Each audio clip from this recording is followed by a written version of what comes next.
কারো অন্যায় তদবির মেনে না নিলেই সরকারের উপদেষ্টাদের বিরুদ্ধে অপপ্রচার শুরু হয় বলে মন্তব্য করেছেন আইন উপদেষ্টা অধ্যাপক আসিফ নজরুল। ২৬ জুন রাজধানীর সিরডাফ মিলনায়তনে এক আলোচনা সভায় তিনি এ মন্তব্য করেন।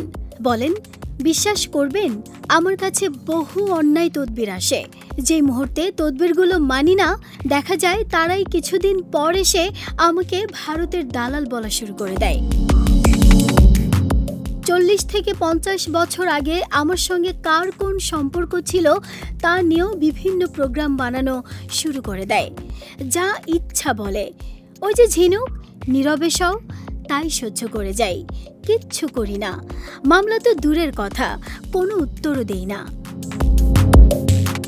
সরকারের উপদেষ্টা হওয়ার পর নিজেকে অনেক বেশি দুর্বল বলে মনে করেন আইন উপদেষ্টা। এর কারণ উল্লেখ করে তিনি বলেন, আমার ব্যক্তিগত অনুভূতি হচ্ছে জীবনে কখনো এত শক্তিহীন, দুর্বল এবং অবরুদ্ধ অনুভব করিনি। উপদেষ্টাদের মধ্যে যারা বেশি পরিচিত তারা গণমাধ্যমে বেশি নোংরামির শিকার হচ্ছেন বলেও মন্তব্য করেন আসিফ নজরুল। অন্তর্বর্তী সরকারের অনেক দুর্বলতা থাকলেও প্রধান উপদেষ্টা সহ অন্য উপদেষ্টারা সেবকের মতো কাজ করার চেষ্টা করছেন বলেও জানান এই উপদেষ্টা।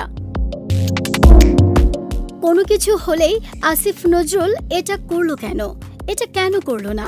সামাজিক মাধ্যমগুলোতে উত্থাপিত এসব প্রশ্নের বিষয়ে আইন উপদেষ্টা বলেন, একটা মিনিমাম আন্ডারস্ট্যান্ড থাকতে হবে।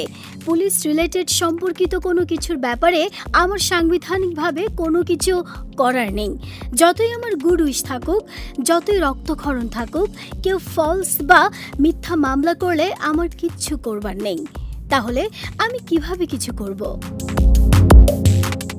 এমনকি সামাজিক মাধ্যমগুলোতে অন্তর্বর্তী সরকারের উপদেষ্টাদের নিয়ে মিথ্যা ও ভিত্তিহীন তথ্য ছড়ানো হয় উল্লেখ করে আসিফ নজরুল বলেন, ইউনূস স্যার, শফিক, আমি সহ আমাদের প্রত্যেকের বিরুদ্ধে অকল্পনীয় গাঁজাখুরি, অবিশ্বাস্য, নির্মম মিথ্যাচার দিনের পর দিন চলছে।